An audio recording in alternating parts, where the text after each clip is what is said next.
Last class में हमने पढ़ा था एबीआईटी ईपीएस एनालिसिस। अब हम पढ़ेंगे cost of capital. Cost of capital क्या होती है? एक्चुअली जो कॉस्ट ऑफ कैपिटल होती है वो आपकी कैपिटल बजटिंग जो होती है उसका एक इम्पॉर्टेंट पार्ट है। आपके अगली यूनिट में आता है कैपिटल बजटिंग। तो कैपिटल बजटिंग का एक इम्पॉर्टेंट पार्ट है जिसमें क्या करना होता है कि आप जो इन्वेस्ट करते हैं, आप कंपनी कहीं भी इन्वेस्ट करती है उसका जो रिटर्न होता है, जो उसका रिटर्न होता है या उसको जो रिक्वायर्ड रिटर्न रेट होता है या जो एक्सपेक्ट रिटर्न करती है वो कहलाती है आपकी कॉस्ट ऑफ कैपिटल। ठीक। तो अब यहाँ पर देखिए the rate of the return that the firm must earn on investment so that the market value of the companies equity share does not fall. अब जब कंपनी इन्वेस्ट करती है कहीं तो इसमें हमें आपको ये भी देखना है कि कौन कौन से कंपोनेंट्स हैं कॉस्ट ऑफ कैपिटल के, या आप कह सकते हैं कौन कौन से एलिमेंट है जहाँ पर कंपनी इन्वेस्ट करती है। ठीक। ये हम लोगों ने कल देख लिया था कि जो इन्वेस्टमेंट होता है वो क्यों होता है। इन्वेस्टमेंट होता है आपका इसलिए ताकि आप अपनी कंपनी को एक्सपेंड कर सकें, डेवलप कर सकें और ग्रो कर सकें, या कोई न्यू प्रोजेक्ट डाल रहे हैं तो उसके लिए आपको हमेशा फंड की रिक्वायरमेंट होती है। तो उस फंड की रिक्वायरमेंट आप कहाँ कहाँ से पूरा करते हैं उसके लिए आपके 3 या 4 मेन सोर्सेज हमने बताए थे। एक हमने बताया था long term sources of finance. तो उसमें बताया था कि कंपनी कहाँ कहाँ से फंड रेज कर सकती है। अब जब कंपनी उनसे फंड रेज करेगी तो जो भी उसको अपना बिजनेस एक्सपेंड करना है, अगर उसको बिजनेस को एक्सपेंड करना है, नई ब्रांच डालनी है, मान लीजिए कि अभी लखनऊ में एक ब्रांच है और एक ब्रांच उसको कानपुर में डालनी है, तो उसको क्या चाहिए, यहाँ के लिए उसको फंड की ज़रूरत पड़ेगी। क्यों? यहाँ उसका पूरा ऑफिस सेटअप डालना पड़ेगा, कंपनी का वो फर्म डालना पड़ेगा, लोगों को हायर करना पड़ेगा, ऑफिस के लिए जो इक्विपमेंट है, फर्नीचर है, वो सब खरीदना पड़ेगा।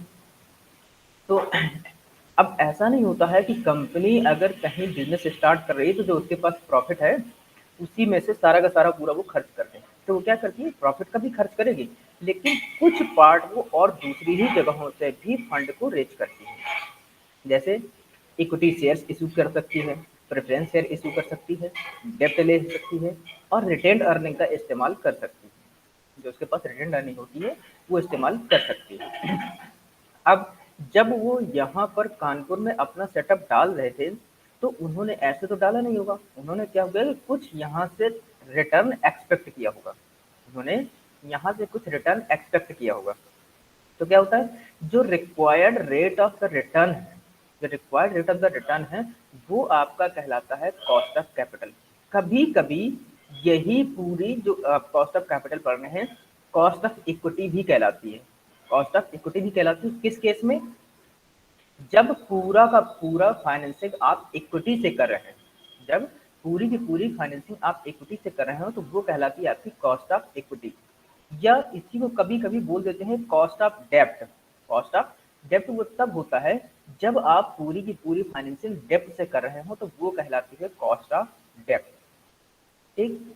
तो जब कंपनी जितना भी रेट ऑफ रिटर्न एक्सपेक्ट करती है वो कहलाती है आपकी कॉस्ट ऑफ कैपिटल। नाउ वो इस तरह से क्यों करती है, आप एक बात हमेशा याद रखिए कि जब कंपनी कहीं भी इन्वेस्ट करती है, कोई न्यू न्यू प्रोजेक्ट लॉन्च करती है या नया एक्सपेंड बिजनेस एक्सपेंड करती है, ग्रो करती है, तो आपने देखा होगा कि लोगों को बहुत उम्मीद होती है कि ये कंपनी ग्रो कर रही है। लोगों को बहुत उम्मीद होती है कि ये कंपनी ग्रो कर रही है, पहले एक जगह ऑफिस सब दूसरी जगह कर रहे हैं, वो इस वजह से ताकि उनकी मार्केट शेयर बढ़ रही है।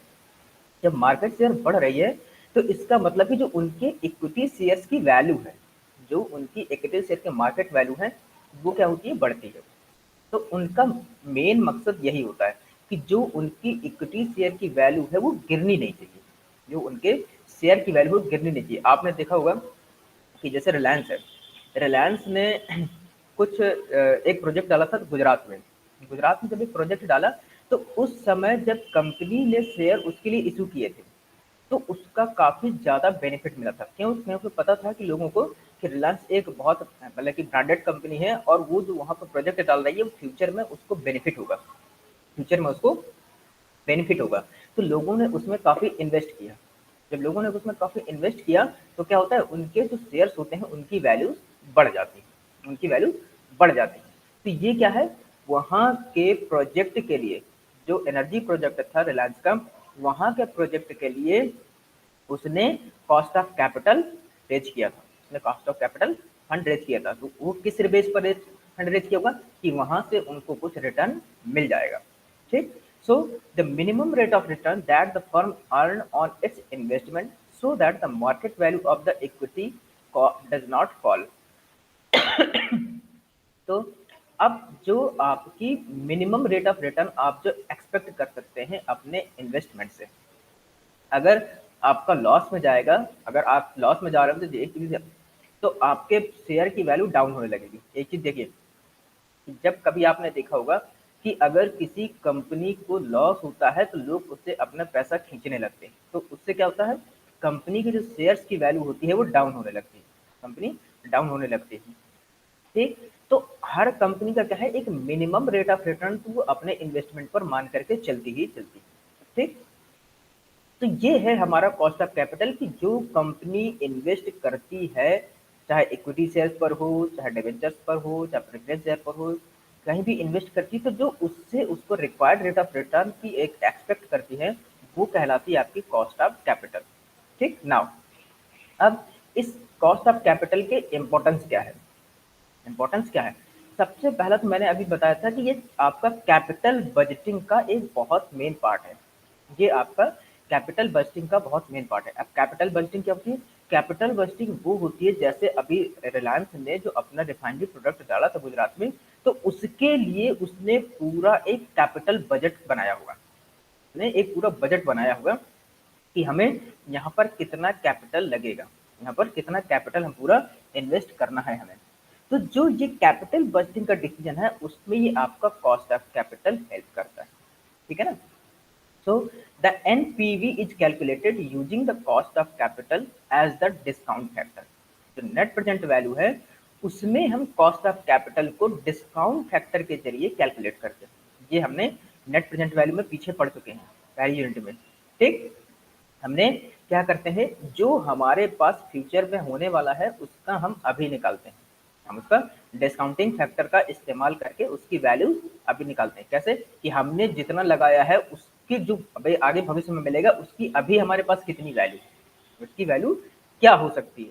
जैसे आपको पता है कि आपको भविष्य में इतने का लगभग 50% का रिटर्न मिलने वाला है, तो जो भविष्य में 50% है वो अभी कितना होगा, वो अभी कितना हो सकता है, तो आप इसके जरिए कैलकुलेट कर सकते हैं। फिर the IRR calculated is compared with the IRR while selected and rejecting the project, या ठीक। तो IR क्या होता है, इंटरनल रेट ऑफ रिटर्न, तो internal rate of return is calculated compared with IR while selecting and rejecting। तो जो internal rate of return होता है, तो जब हम किसी प्रोजेक्ट को सेलेक्ट या रिजेक्ट करते हैं, जब हम किसी प्रोजेक्ट को सेलेक्ट या रिटर्न करते हैं, तो हम क्या करते हैं, एक होता है internal rate of return, IR, ये भी हम पीछे पढ़ चुके हैं। तो IRR हम कैलकुलेट करते हैं कि उससे हमारा इंटरनल रेट ऑफ रिटर्न कितना होगा, उससे हम कैलकुलेट करते हैं कि हमारा इंटरनल रेट ऑफ रिटर्न कितना होगा। तो वो किससे, जो हमारे पास एक कॉस्ट ऑफ कैपिटल आ रही है उससे हम अपने रिटर्न का एक एक्सपेक्ट करते हैं, और उसके बेस पर हम क्या करते हैं, जो हम प्रोजेक्ट डाल रहे हैं, जिस प्रोजेक्ट में हम इन्वेस्ट कर रहे हैं, तो क्या करते हैं, IRR के बेस पर हम उस प्रोजेक्ट को सेलेक्ट या निगलेक्ट कर सकते हैं कि इससे हमारा बेनिफिट होगा या नहीं होगा, जिससे रिटर्न है हमारा आएगा या नहीं आएगा, ठीक। तो ये इसका इंपॉर्टेंस है, इसका कैपिटल बेस्ड डिसीजन में। अब देखिए, जो कॉस्ट ऑफ कैपिटल है उसके कितने पार्ट हैं और हमको क्या क्या निकालना है। जो कॉस्ट ऑफ कैपिटल है हम उसको मेन 3 पार्ट में पढ़ रहे हैं, हम उसको मेन 3 पार्ट में पढ़ रहे हैं। पहला कौन सा है, कॉस्ट ऑफ डेब्ट, दूसरा कॉस्ट ऑफ प्रेफरेंस शेयर, और तीसरा है कॉस्ट ऑफ इक्विटी।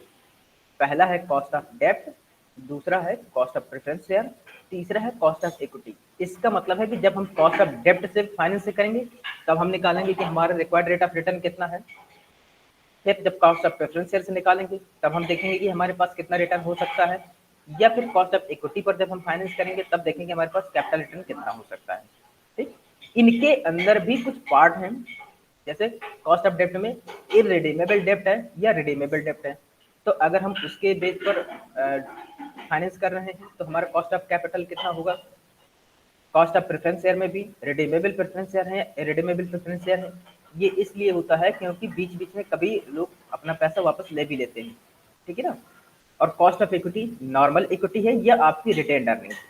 तो इन सारे जितने भी ये पार्ट हैं हम इनका एक एक करके इसके फॉर्मूले देखेंगे और एक एक एग्जाम्पल देखेंगे कि इससे हमारी जो कॉस्ट ऑफ कैपिटल है उस पर क्या इम्पैक्ट पड़ता है।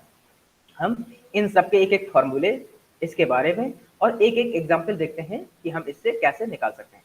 तो सबसे पहला है आपका कॉस्ट ऑफ डेप्ट। और कॉस्ट ऑफ डेप्ट में हमारे पास दो है, एक है इरिडेमेबल और एक है रिडीमेबल। एक है इरिडेमेबल और एक है रिडीमेबल, ये हम सारी चीजें पहले पढ़ चुके हैं। इरिडेमेबल में एट पार पर या एट डिस्काउंट प्रीमियम पर। मतलब कि एट पार क्या होता है? जो आपकी ओरिजिनल वैल्यू है, जो आपकी ओरिजिनल वैल्यू है। और डिस्काउंट या प्रीमियम का मतलब होता है जब आपको छूट मिलती है, जब आपको कुछ डिस्काउंट या आपको छूट मिल जाती है प्रीमियम से, ठीक। तो हम इसका कैलकुलेशन करते हैं जब कॉस्ट ऑफ डेप्ट होती है तब आपका एक्सपेक्टेड रिटर्न कितना हो सकता है। देखिए, कॉस्ट ऑफ इरिडेमेबल डेप्ट के कंडीशन पर जब इशूड एट पार पर, इशूड एट पार, तो के डी मतलब ये है आपका कॉस्ट ऑफ डेप्ट। इसको आप ये मान के चलिए कॉस्ट ऑफ कैपिटल है ये के डी, ठीक। K equal to cost of capital to be calculated T, फिर इक्वल टू है 1 माइनस टी, 1 माइनस टी। 1 यहां पर क्या है? कांस्टेंट है। टी आपका टैक्स रेट है कि आपने कितना टैक्स पे किया है, into annual interest rate to be paid to the creditor in percentage. अब यहाँ पर ये क्या है? ये है आपका, मान लीजिए जो डेप्ट लिया है आपने कितने परसेंटेज पर लिया हुआ है, आपने जो डेप्ट है वो कितने परसेंटेज पर लिया हुआ है, ठीक। एग्जाम्पल के तौर पर देखिए, एक कंपनी हैज इश्यूड डिबेंचर, एक company has issued debenture worth ₹10,000 of par value of ₹1,000। अब उसने क्या किया, 10,000 रुपए के इसमें से 1,000 रुपए के पर उसकी वैल्यू के हिसाब से क्या है डिबेंचर इशू किए हैं। द कूपन रेट इज 9%, मतलब कि जो उसका इंटरेस्ट रेट है वो आपका 9% है। What is the cost of डेप्ट? अब कॉस्ट ऑफ डेप्ट कितना है? Tax rate is 50%, tax rate आपका 50% है। Now there is no mention of the maturity date, यहाँ पर मैच्योरिटी डेट मेंशन नहीं है। Thus this is the case of irredeemable debt, तब कि ये अब ये मैच्योरिटी नहीं दी है तो आपको कभी भी आप इसको ले सकते हैं। अगर मैच्योरिटी नहीं दी है तो आप कभी भी इसको ले सकते हैं।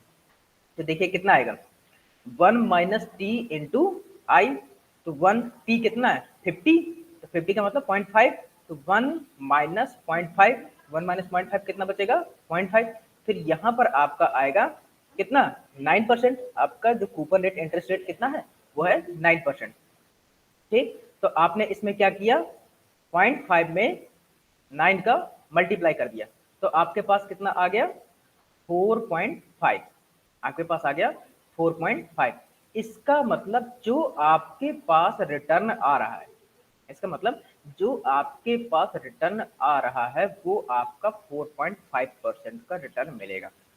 आपका जो रिटर्न है वो होगा आपका 4.5%, ठीक। तो ये हो गया आपका कॉस्ट ऑफ डेप्ट, किस केस में? इरिडीमेबल के केस में। ये है आपका कॉस्ट ऑफ डेप्ट in the case of irredeemable. जब आपका इरिडीमेबल डेप्ट है तब ये हो गई आपकी कॉस्ट ऑफ डेप्ट। अब देखिए कॉस्ट ऑफ डेप्ट इशूड एट प्रीमियम, जब आपका प्रीमियम पर इशू होता है, प्रीमियम का मतलब या डिस्काउंट पर, या आपको छूट दे दी जाती है। इसमें क्या होता है? आपको कुछ डिस्काउंट दे दिया जाता है कि आपने अगर नहीं चुका पा रहे हैं तो आप इसको इतना दे दीजिए तो आपका पूरा हो जाएगा। तो कॉस्ट ऑफ इरिडीमेबल डेप्ट इशूड एट प्रीमियम रेट पर। तो देखिए इसका फॉर्मूला क्या होता है? इसका फॉर्मूला है आपका के डी, यहाँ पर के डी का मतलब कॉस्ट ऑफ कैपिटल, ठीक। तो कॉस्ट ऑफ इरिडीमेबल डेप्ट इशूड एट प्रीमियम और डिस्काउंट, तो K D equal to 1 minus T, 1 minus T into I divided by net proceeds. अब यहाँ पर आपकी जो नेट प्रोसीड क्या है वो है जो total amount raised by the company by issuing the debenture, ये नेट प्रोसीड है, जो टोटल अमाउंट आपने डिबेंचर को इशू करके फंड रेज किया हुआ है। तो ये है आपका नेट प्रोसीड। ठीक, के हो गया आपका कॉस्ट ऑफ कैपिटल, टी हो गया टैक्स रेट, आई हो गया आपका annual interest rate, net proceed हो गया जो टोटल अमाउंट आपने रेज किया है जो डिबेंचर्स को इशू करके। ठीक, अब देखिए, in case of par it is equal to the par value. जो आपके पास जब पार वैल्यू पर होती थी तो जो पार वैल्यू बराबर होती थी उसी के सेम वही होता था। इन केस ऑफ डिस्काउंट, जब आपको डिस्काउंट मिलेगा तो क्या होगा, जो उसकी पार वैल्यू होती है उससे कम हो जाएगा, जो उससे पार वैल्यू है उससे कम हो जाएगा। और यही इन केस ऑफ प्रीमियम, प्रीमियम पर क्या है, आपने ज्यादा दिया उसको। डिबेंचर दो, डिबेंचर आप जब डिस्काउंट पर देते हैं तो क्या होता है, मान लीजिए 100 रुपए का डिबेंचर है, आपने उसमें 5% का डिस्काउंट दिया तो 95 का देंगे आप उसको, 95 का देंगे। ठीक, यही अगर प्रीमियम पर मिलता है तो प्रीमियम पर क्या होता है कि जब आपका अगर 100 रुपए का डिबेंचर है तो 5% डिबेंचर प्रीमियम पर दे रहे हैं तो मतलब हो जाएगा 105 का। वो इस वजह से होता है कंपनी की वैल्यू के हिसाब से, कंपनी की वैल्यू के हिसाब से आप उसको इशू करते हैं। ठीक, तो इन केस ऑफ डिस्काउंट जो पार वैल्यू होगी वो कम होगी, और इन केस ऑफ जो प्रीमियम होगा उसमें क्या होगा, आपको ज्यादा देना पड़ता है। ठीक, तो ये है आपका इन केस ऑफ इररिडीमेबल केस, जब आपके डिबेंचर्स इशू होते हैं किस पर, डिस्काउंट या प्रीमियम पर। इसका एक एग्जांपल देख लेते हैं। कॉस्ट ऑफ इररिडीमेबल डेब्ट par discount premium, a company issues the debenture worth rupees 1 lakh, एक कंपनी ने 1 लाख रुपए के डिबेंचर इशू किए हैं एट कूपन रेट 10%, जो उसका कूपन रेट है that is 10%। The company is in the tax bracket of 55%, जो कंपनी को टैक्स पे करना है वो है 55%। Now calculate the cost of debt if the debentures are issued at par at a discount of 10% at a premium of 10%। तो हमको तीनों केस में निकालना है। अगर हमने एट पार पर डिबेंचर्स को इशू किए हैं, डिस्काउंट पर इशू किए हैं और प्रीमियम पर इशू किए हैं, तो जो एट पार वाला है, जो एट पार वाला है तो उसमें क्या करेंगे, 1 माइनस टी इंटू आई, 1 माइनस टी इंटू आई, तो उसमें सीधा सीधा कितना आ जाएगा, यहाँ पर 1 माइनस 4.5, 1 माइनस 55% है तो कितना आ जाएगा, यहां से देखिए ये है 55%, तो इसका आएगा 0.55, 0.55। आपके पास जो पार वैल्यू का फॉर्मूला है क्या होता है, 1 माइनस टी इंटू आई, तो 1 माइनस टी की वैल्यू कितनी आ जाएगी, 1 माइनस 0.55, तो कितना आ जाएगा 0.45, 0.45। अब कूपन रेट कितना है 10%, तो 0.45 इंटू 10, 0.45 इंटू 10, तो 10 इंटू 4.5, 0.45 कितना आ जाएगा 4.5%। तो in case of par value आपका आ जाएगा 4.5%, आपका आ जाएगा 4.5%। ठीक, अब अगर डिस्काउंट पर है, अब अगर आपका जो है डिस्काउंट पर इशू होता है, तो डिस्काउंट में जो आपके पास जो वैल्यू है वो कितनी है, 10% का डिस्काउंट, आपके पास 10% का डिस्काउंट है। तो देखिए 10% का डिस्काउंट पर कितना आ जाएगा, आपका जो नेट प्रोसीड है वो 10% उसमें कम कर दीजिए। 1 लाख था, आपका कितना था, 1 लाख था, तो 1 लाख में से आपको 10% घटा देना है, कितना हो जाएगा, 1 लाख का 10%, 10,000, कितना बचेगा 90,000। आपका जो नेट प्रोसीड बचेगा वो 90,000। 1 लाख के इशू किए थे लेकिन आपने 10% का डिस्काउंट दे दिया तो आपका बचा 90,000। तो 1 minus T into I divided by 90,000। ठीक, तो कितना आ जाएगा, देखिए 0.45%, यहां पर आपका कितना आ जाएगा, जो आई है, तो 1 माइनस टी, तो मतलब कि 1 माइनस 0.55, ये कितना हो गया 0.45, इंटू, इंटू में आपका आएगा कितना 10, आपने डिस्काउंट कितने का दिया है 10% का, डिवाइडेड बाय, डिवाइडेड बाय कितना आएगा आपका 90,000, आपका 90,000। तो आपका ऊपर कितना आ जाएगा, ऊपर आपका जब नीचे से डिवाइड करेंगे तो ऊपर कितना, जस्ट उसका डबल 5% के आसपास आ जाएगा, आपका 5% का आसपास आ जाएगा। देखिए इसको हम कैलकुलेट करते हैं कैलकुलेटर से, लेट्स कैलकुलेटेड बाय कैलकुलेटर।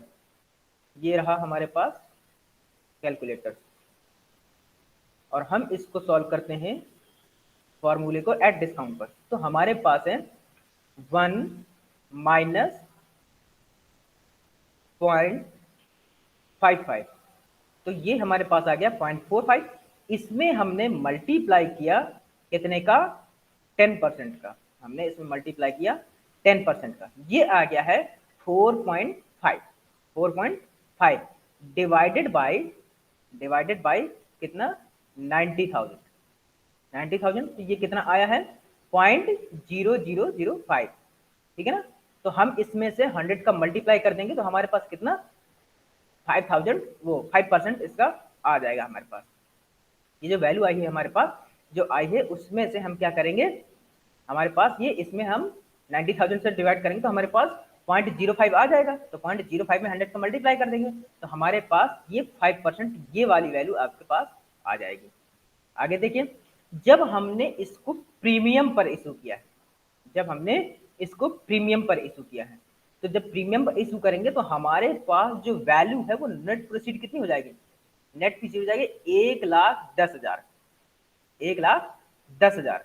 तो अब जब हमने यहाँ पर 90,000 से डिवाइड किया था, जो हमने यहाँ पर 90,000 से डिवाइड किया था, अब वो हम करेंगे डिवाइड कितने पर, 1,10,000 पर। तो ये हो जाएगा 1 माइनस टी, मतलब कि 1 माइनस 0.55 इंटू 10 डिवाइडेड बाई 1,10,000। ठीक, तो हमारे पास कितना आ जाएगा, ये हमारे पास आ जाएगा 4.09%। 4.09%। ठीक, अब देखिए हमारे पास तीन जो है कॉस्ट ऑफ डेप्ट है। एक है हमारे पास 4.5%, एक है हमारे पास 5%, और एक है 4.09%। एक है 4.09%। तो हमारे पास तीन कॉस्ट ऑफ कैपिटल के रेट हमारे पास हैं। हमारे पास तीन कॉस्ट ऑफ कैपिटल के रेट हैं। तो इसका मतलब कि हमें किस पर इशू करना चाहिए जिससे हमारी कंपनी का इन्वेस्टमेंट ज्यादा हो, हमें किस रेट पर इशू करें कि कंपनी का जो रिटर्न है वो ज्यादा हो। तो यहाँ पर देखिए वो आ रहा है आपका 5%, मतलब कि जब आप अपने डिबेंचर्स को डिस्काउंट पर इशू करते हैं तब आपका रिटर्न ज्यादा आ रहा है, तब आपका जो रेट ऑफ रिटर्न है वो ज्यादा आ रहा है। तो कंपनी अगर डिबेंचर्स को डिस्काउंट पर इशू करेगी तो उसका रिटर्न ज्यादा हो सकता है। ठीक, अब इसके आगे देखते हैं।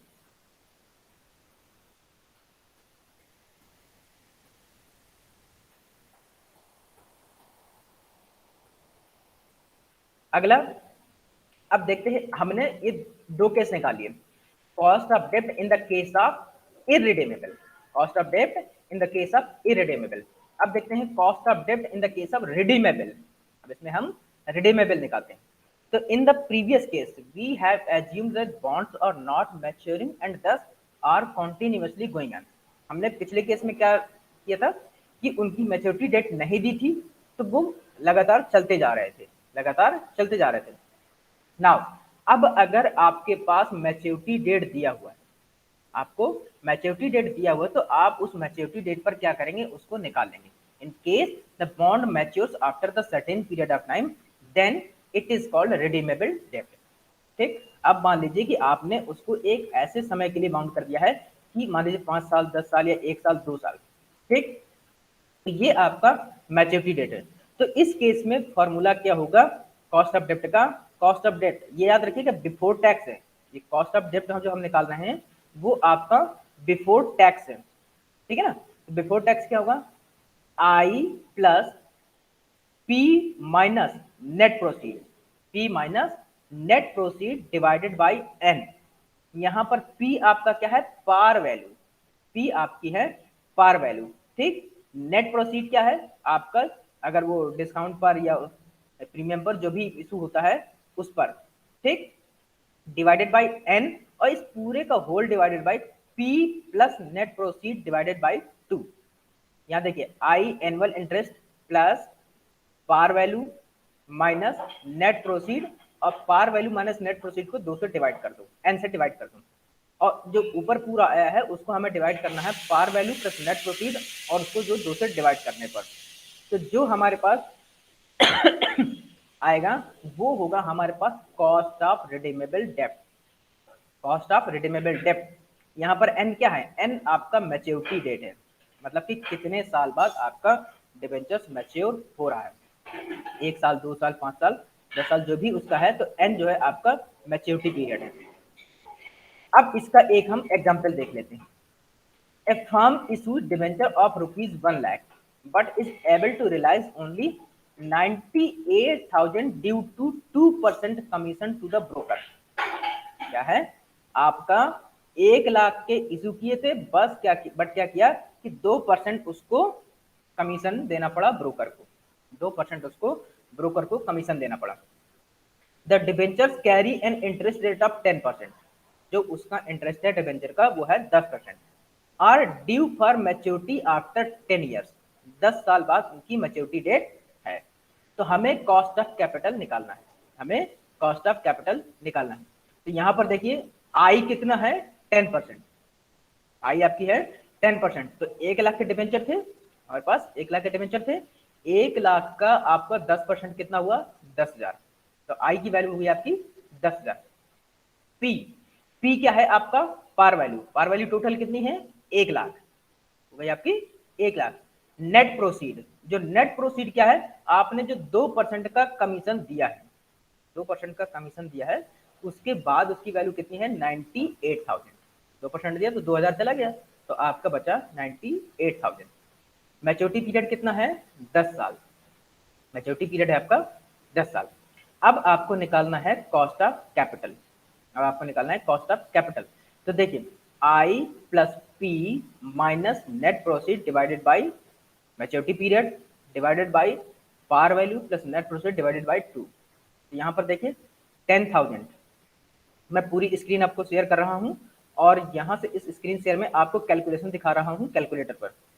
मैं इसको स्टॉप करके पूरा स्क्रीन शो कर रहे हैं, एंटायर स्क्रीन, और ये रहा। अब हम आपको पूरी स्क्रीन में से कैलकुलेशन दिखा रहे हैं, ठीक। हमारे पास ये रहा कैलकुलेशन, और ये रहा ये, ठीक, ये हमारे पास न्यूमेरिकल है और ये कैलकुलेशन है। तो देखिए आई, आई की वैल्यू कितनी है, आई की वैल्यू है आपकी 10। अब इसमें चूंकि कैलकुलेटर में पूरा फॉर्मूला नहीं लगेगा तो हम एक एक करके वैल्यू निकालेंगे, ठीक। ये हो जाएगा आपका 10,000, 10,000। पहले हम इसके पार वैल्यू कितनी है, 1 लाख माइनस नेट प्रोसीड 98,000, तो कितना आएगा, ये आएगा आपका 2,000 डिवाइडेड बाई 10, 2,000 डिवाइडेड बाई 10। ये क्या, हम P माइनस नेट प्रोसीड की वैल्यू निकाल रहे हैं। तो P है हमारे पास यहाँ पर देखिए 1,00,000 माइनस 98,000, 98,000, ये आई वैल्यू 2,000। इसको मैच्योरिटी पीरियड से डिवाइड करेंगे, मैच्योरिटी पीरियड है हमारे पास 10, तो ये आ गया हमारे पास डिवाइडेड बाय 10 आ गया 200। तो आई है हमारे पास 10,000, ये वैल्यू आई है हमारे पास 200, तो ये आ गया हमारे पास 10,200, ये 10,200। इसको हम याद रखेंगे बात के लिए। फिर यहाँ नीचे है P par value plus net proceed, par value plus net proceed divided by 2, तो 1,98,000। पार वैल्यू कितनी है, 1,00,000, नेट प्रोसीड कितना है आपका 98,000। तो मैं अभी 10,000, 10,200 एक तरफ कर देता हूँ, और इसको लिखते हैं 1,98,000, 1,98,000 डिवाइडेड बाई 2, डिवाइडेड बाई 2, तो ये आ गया हमारे पास 99,000, ठीक, ये आ गया हमारे पास 99,000। अब हमें हमारे पास ऊपर क्या था, 10,200, हमारे पास था ऊपर 10,200, तो हम इसको जरा हटा देते हैं, यहाँ पर लिखते हैं 10,200, ठीक, डिवाइडेड बाय 99,000, 99,000, यही आया था ना हमारे पास, ये आ देखा आ गया कितना 10.3030, ठीक। ये हमारे पास जो वाले, इसमें हम कर देते हैं 100 का मल्टीप्लाई, क्योंकि परसेंट में निकालना है तो इनटू कर देते हैं हम 100, तो हमारे पास आ गया देखिए 10.30%। जो कॉस्ट ऑफ कैपिटल है टैक्स के पहले जो टैक्स के पहले कॉस्ट ऑफ कैपिटल है उसकी वैल्यू आ गई 10.3%। अभी यहाँ पर हमने जो रेट ऑफ रिटर्न आया है ये हमारे पास है 10.3%। ये देखिए केडी बिफोर टैक्स क्या है 10.3% आपका रिटर्न आया है। जब इसमें से आप टैक्स पे कर देंगे, अगर आपको टैक्स पे करना है तो इसमें क्या करेंगे 1 माइनस टी इंटू के डी बिफोर टैक्स, जो बिफोर टैक्स आया है आप उसका मल्टीप्लाई कर देंगे किसमें 1 माइनस टी में।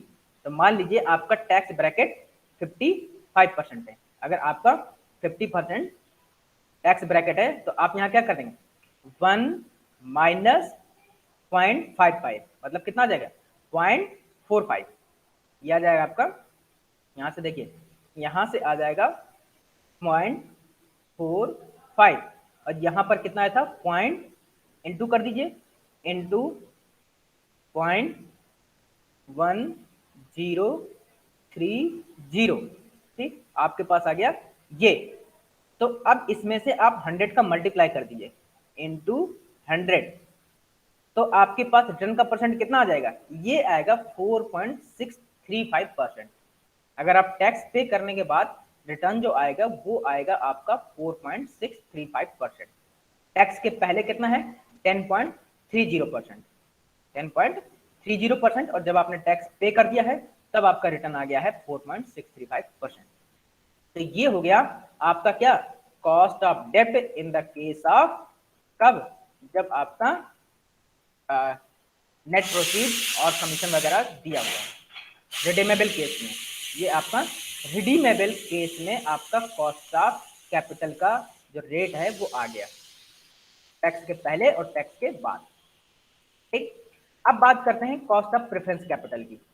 कॉस्ट ऑफ प्रेफरेंस कैपिटल की, तो कॉस्ट ऑफ प्रेफरेंस कैपिटल का इररिडेमेबल, जब आपका इररिडेमेबल हो तो उस केस में क्या होता है डीपी, डीपी का मतलब है टोटल प्रेफरेंस डिविडेंड, जो टोटल प्रेफरेंस डिविडेंड आपने दिया हुआ है, और एनपी है आपका net proceed generated by the firm, net proceed generated by the firm. ठीक, इसका एक एग्जांपल देख लीजिए। A company raised the capital of rupees 1 lakh by issuing 10,000 preference share of rupees 10 each। 10,000 preference share issue किए हैं 1 लाख की कीमत के, तो कितनी कीमत होगी उसकी 10 रुपए। The dividend rate on the preference share is 10%, जो डिविडेंड है वो कितना दिया है उसने 10%। ठीक, calculate the cost of preference share when, कब, जब पार पर इशू हुए हैं, जब प्रीमियम पर इशू हुए हैं और जब डिस्काउंट पर इशू हुए हैं, हमें तीनों पर निकालना है। तो जब पार पर इशू होगा तो डिविडेंड पेड कितना है आपका सीधा सीधा 10% निकाल दीजिए, आप सीधा सीधा 10% निकाल दीजिए। तो 10,000 डिवाइडेड बाई आपका 10,000 डिवाइडेड बाई कितना, जो आपका नेट प्रोसीड है पार पर ही है तो सीधा 1 लाख। पहले वाले केस में आपका सीधा सीधा 10,000 बटे 1 लाख। ठीक, तो कितना आ जाएगा आपका सीधा सीधा 10%, आपका 10%। अब यही जब आपका प्रीमियम पर इशू होगा, जब आपका प्रीमियम पर इशू है तो देखिए जब प्रीमियम का मतलब है तो आपका मतलब कि 10,000 एक्स्ट्रा पे करना है आपको, 10,000 एक्स्ट्रा ले रहे हैं। ठीक, तो 10% का 1 लाख था, 1 लाख का 10% हो गया कितना 10,000।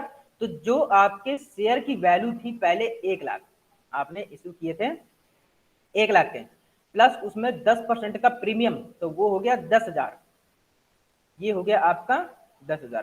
ठीक, तो आपका जो नेट प्रोसीड है वो हो गया 1,10,000, 1,10,000। डिविडेंड आपने कितना पे किया है 10% का, तो मतलब कि 1 लाख का 10% 10,000। आपको प्रीमियम कितना है, नेट प्रोसीड कितना है 1,10,000। तो 1,10,000 डिवाइडेड बाई कितना 10,000 डिवाइडेड बाई 1,10,000, तो 1,10,000 डिवाइडेड बाई आपका 1 सेकंड 10,000, अरे 10,000 डिवाइडेड बाई 1,10,000, 1 लाख 1 2 3 4, ये रहे 10,000, कितना आया 0.0909। अब इसमें 100 का मल्टीप्लाई कर दीजिए परसेंटेज में कन्वर्ट करने के लिए, तो ये आपका आ गया 9.09%। तो देखिए जब आप प्रीमियम पर इशू करते हैं तो आपका जो कॉस्ट ऑफ डेप्ट है वो आ रहा है 9.09%, 9.09%। अब इसी को जब आप डिस्काउंट पर इशू करते हैं, जब आप डिस्काउंट पर इशू करते हैं, मतलब कि जब आपका 1 लाख की वैल्यू थी, आपने 10% का डिस्काउंट पर इशू किया, तो आपका नेट प्रोसीड कितना होगा, उसमें से 10% घटा दीजिए।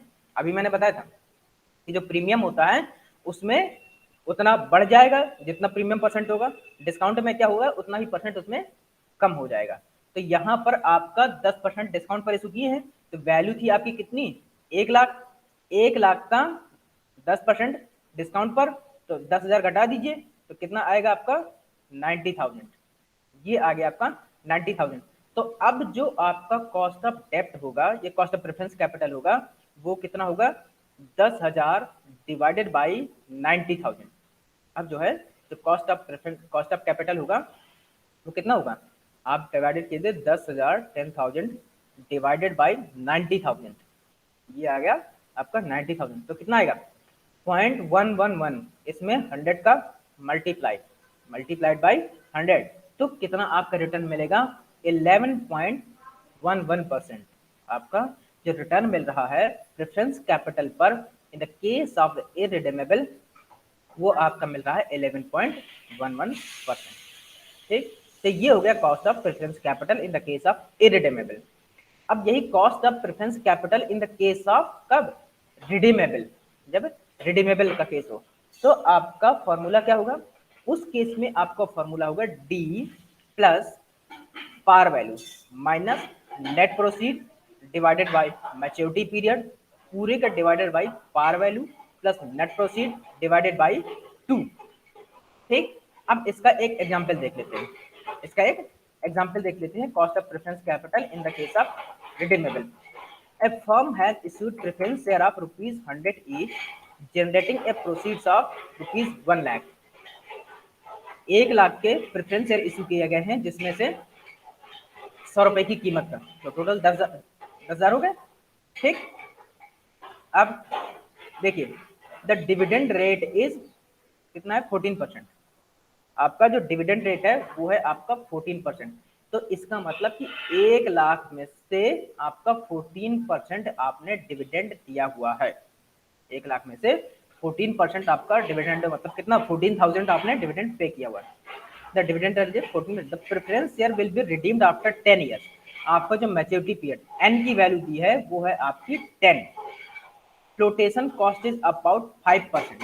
जो आपकी फ्लोटिंग कॉस्ट है, फ्लोटिंग कॉस्ट है वो लगभग 5% है। Determine the cost of preference share, हमें कॉस्ट ऑफ कैपिटल निकालनी है या कॉस्ट ऑफ प्रेफरेंस शेयर इसको बोल सकते हैं। तो इस केस में हमारे पास फॉर्मूला क्या है, D plus par value minus net proceed divided by maturity period और whole divided by par value plus net proceed divided by 2। तो डी की वैल्यू आपका कितना 1 लाख का 14%, आपका कितना आ गया 14,000। ठीक, पार वैल्यू पी की कितनी है, पार वैल्यू पर principal to be paid to the creditors कितना है 1 लाख, पार वैल्यू जो ओरिजिनल। नेट प्रोसीड कितना है, नेट प्रोसीड है आपका कितनी फ्लोटेशन कॉस्ट 5% की, जो आपकी 5%, 5% फ्लोटेशन कॉस्ट का मतलब 5% का डिस्काउंट है आपको। ठीक, तो आप उसकी कितनी वैल्यू हो गई, उसमें से हम 5% घटा देंगे, किसमें से, जो हमारे पास टोटल है उसमें से 5% घटा दिए। फ्लोटिंग कॉस्ट का मतलब कि 5% आपने छोड़ा हुआ है।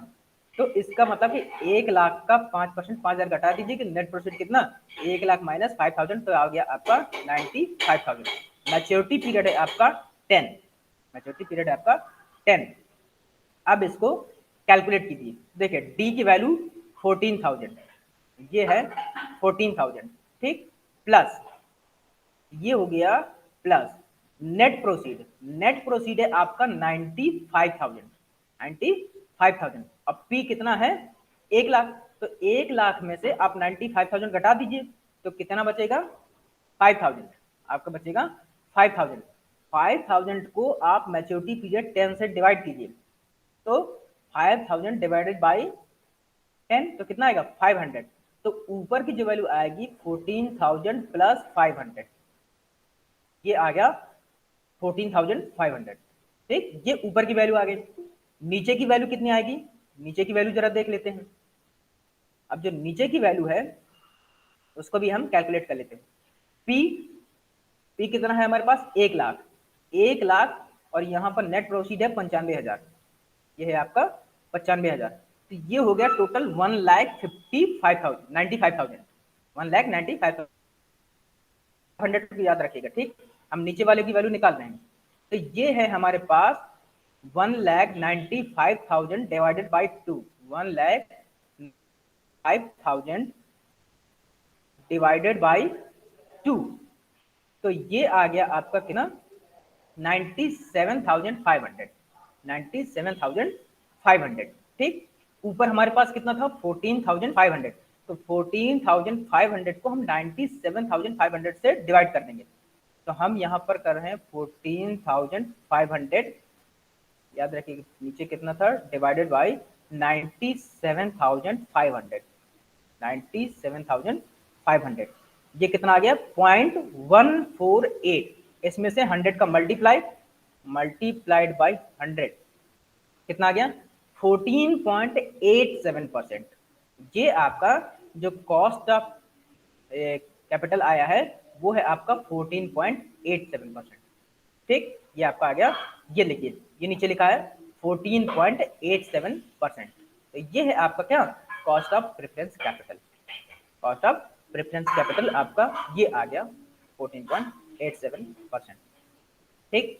आगे देखिए, cost of preference capital, cost of preference capital again देखिए जरा, इन केस ऑफ रिडीमेबल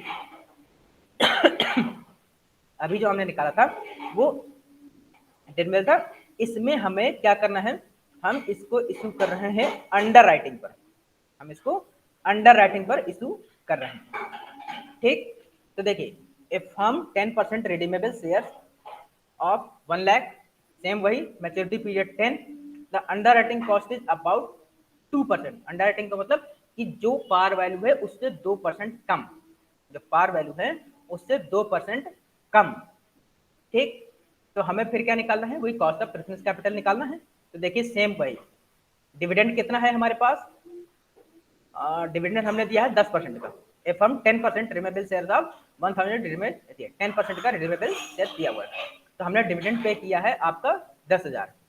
प्रिंसिपल आपका पार वैल्यू कितनी है, 1 लाख, नेट प्रोसीड 2% का अंडर राइटिंग हटा करके कितना 98,000, मैच्योरिटी पीरियड 10, तो आपका कितना हो जाएगा 10,200 डिवाइडेड बाई 99,000 इंटू 100, तो आ जाएगा 10.30%। तो आप इस तरह से रिडीमेबल के केस में किसकी कॉस्ट ऑफ कैपिटल की वैल्यू निकाल सकते हैं, किसकी, प्रेफरेंस शेयर की, ठीक। तो ये हो गया आपका कॉस्ट ऑफ डेब्ट और कॉस्ट ऑफ प्रेफरेंस शेयर। अब बात करते हैं कॉस्ट ऑफ इक्विटी कैपिटल, ये सबसे मेन रहता है, ये आपका काफी मेन है कॉस्ट ऑफ इक्विटी कैपिटल वाला, इसको आप जरा ध्यान से सुनिएगा, ठीक। क्योंकि मोस्टली अगर पूछा जाता है तो इसी से पूछा जाता है, ऑब्जेक्टिव में भी और डिस्क्रिप्टिव में तो काफी चांसेस इसका पूछे जाए। So very difficult to calculate as there is no apparent cost involved as compared to the cost of debt। क्या कहें कि यहाँ पर इसको कैलकुलेट करना थोड़ा मुश्किल है, इसको थोड़ा सा मुश्किल है, क्यों, क्योंकि there is no apparent cost involved as compared to the cost of debt। यहाँ पर ऐसी कोई भी जो उसमें कॉस्ट होती है वो इन्वॉल्व नहीं होती, जैसे कि डेप्ट वगैरह में इंटरेस्ट रेट वगैरह होता है, यहाँ पर कोई ऐसा इंटरेस्ट रेट तो होता नहीं है। ये जो शेयर की वैल्यू होती है वो केवल मार्केट के अप एंड डाउन पर चलती है, मार्केट के अप एंड डाउन पर चलती है, ठीक। बस उसमें क्या है, हमें डिविडेंड भरे पे करना है, बाकी उसमें और कुछ भी नहीं, उसकी एक पार वैल्यू होगी, मार्केट की वैल्यू अगर बढ़ेगी तो उस हिसाब से देखा जाएगा। Some people argue that equity capital does not have any cost. कुछ लोग आर्ग्यूमेंट करते हैं कि इक्विटी कैपिटल की कोई कॉस्ट नहीं होती, since it is not legally binding on them to pay dividends, but this argument is wrong। कुछ लोगों का कहता है कि इसमें कोई भी कॉस्ट इन्वॉल्व इसलिए नहीं होती क्योंकि वो कानूनी तौर पर उसमें डिविडेंड पे करने के लिए बाउंड नहीं है, लेकिन ये आर्गुमेंट गलत है। Now people invest in the equity with the expectation. अब जब आदमी उसमें इन्वेस्ट करता है इक्विटी में, तो वो क्यों इन्वेस्ट करता है, दो चीजों से, एक तो पहली बात शेयर की वैल्यू बढ़े, दूसरी उसको डिविडेंड मिले। ये बात सत्य है, this is 100% true that the company is not legally bound to pay the dividend on equity share. Company इस बात के लिए बाउंड नहीं है कि वो इक्विटी शेयर पर आपको डिविडेंड दे, लेकिन जब आदमी पीपल उसमें इन्वेस्ट करते हैं तो उनकी एक्सपेक्टेशन होती है कि हमको डिविडेंड मिलेगा और उस शेयर की वैल्यू बढ़ेगी। ये दो चीजें कंफर्म है, यही सोच करके उसमें इन्वेस्ट करता है आदमी। So if a firm is not able to meet the expectation of shareholders, the price falls. अब अगर कोई भी कंपनी जो शेयर होल्डर्स हैं उनकी क्या दो एक्सपेक्टेशन थे, या तो शेयर की वैल्यू बढ़े या तो डिविडेंड मिले। अब अगर इनमें से दोनों चीजें फेल हो जाती हैं, तो इसका मतलब कि जो शेयर की वैल्यू है वो गिर रही है, जो शेयर की वैल्यू है वो गिर रही है। Thus, cost of equity is defined as the rate of return that the shareholders expect to earn on their investment। इसी वजह से जो कॉस्ट ऑफ इक्विटी होती है वो क्या है, वो उस रेट ऑफ रिटर्न को डिफाइन करती है जिसमें शेयर होल्डर एक्सपेक्ट करता है कि उसको इतना रिटर्न मिलेगा, कि उसको इतना रिटर्न मिल सकता है। पीछे देखिए, जब हम डिबेंचर्स इशू कर रहे थे तो उसमें हमने एक इंटरेस्ट रेट डाल दिया था, प्रेफरेंस रेट डाल रहे थे तो हमने उसका प्रेफरेंस डिविडेंड डाल दिया था। लेकिन यहाँ पर ऐसा नहीं, यहाँ पर क्या है, यहाँ पर केवल शेयर होल्डर एक्सपेक्ट कर रहा है, यहाँ पर उसको शेयर होल्डर एक्सपेक्ट कर रहा है कि अगर वो अभी 10,000 रुपीज इन्वेस्ट कर रहा है किसी कंपनी में तो अगले 5 साल में उसको वो 20,000 हो जाएगा। वो ये एक्सपेक्टेशन है, यही उसका रेट ऑफ रिटर्न है। ठीक, तो अब इस केस में देखिए क्या होता है, cost of equity dividend price approach. यहाँ पर कॉस्ट ऑफ इक्विटी, जब कॉस्ट ऑफ इक्विटी होती है, जब डिविडेंड होता है, डिविडेंड क्या होता है, जब डिविडेंड मिलेगा, जब डिविडेंड नहीं मिलेगा। तो किस किस फॉर्म में हो सकता है, पहला विदाउट ग्रोथ इन डिविडेंड, आपके डिविडेंड में कोई ग्रोथ नहीं हुई। दूसरा, आपके डिविडेंड में ग्रोथ हुई है। ठीक, तो अब जो विदाउट ग्रोथ इन डिविडेंड है उसके दो केस हैं, एक न्यू इशू ऑफ इक्विटी, कुछ न्यू इक्विटी इशू हुई है, या आपके पास ऑलरेडी एग्जिस्टिंग इक्विटी, आपके पास ऑलरेडी एग्जिस्टिंग इक्विटी।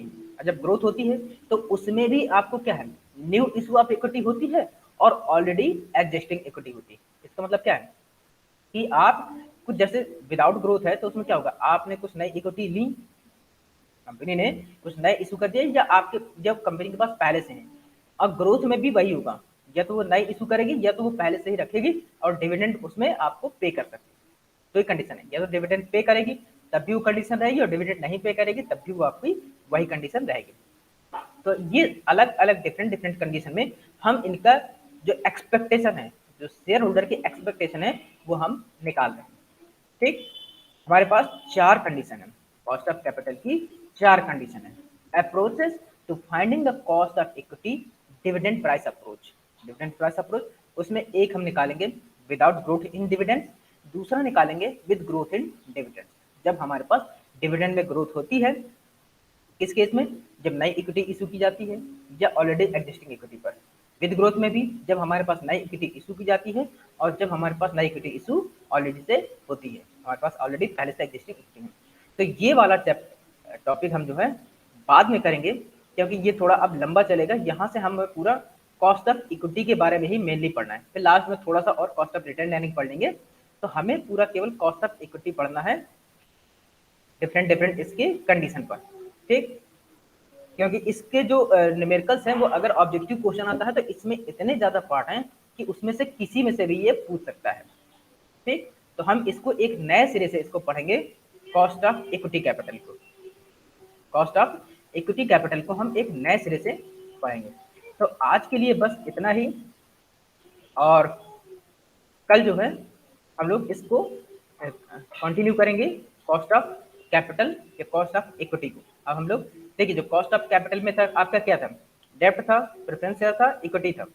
ठीक, हमने दो पढ़ लिए, हमने दो पढ़ लिए। अब हमें मेन पढ़ना है कॉस्ट ऑफ इक्विटी। जो कॉस्ट ऑफ कैपिटल हम पूरा बोल रहे थे ना, तो कॉस्ट ऑफ कैपिटल के दो पार्ट हमने पढ़ लिए, अब हमें पढ़ना है कॉस्ट ऑफ इक्विटी। ठीक, कॉस्ट ऑफ कैपिटल में जो इक्विटी वाला पार्ट है, तो ये हो गया आपका। अब यहाँ तक अगर किसी को कोई प्रॉब्लम हो तो पूछ सकता है। और हाँ, सभी लोग अपना नाम लिख दीजिए प्लीज चैट बॉक्स पर।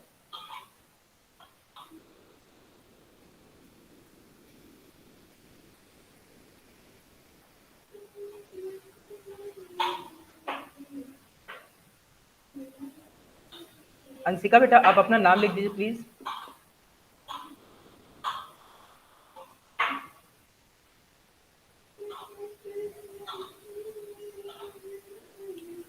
तो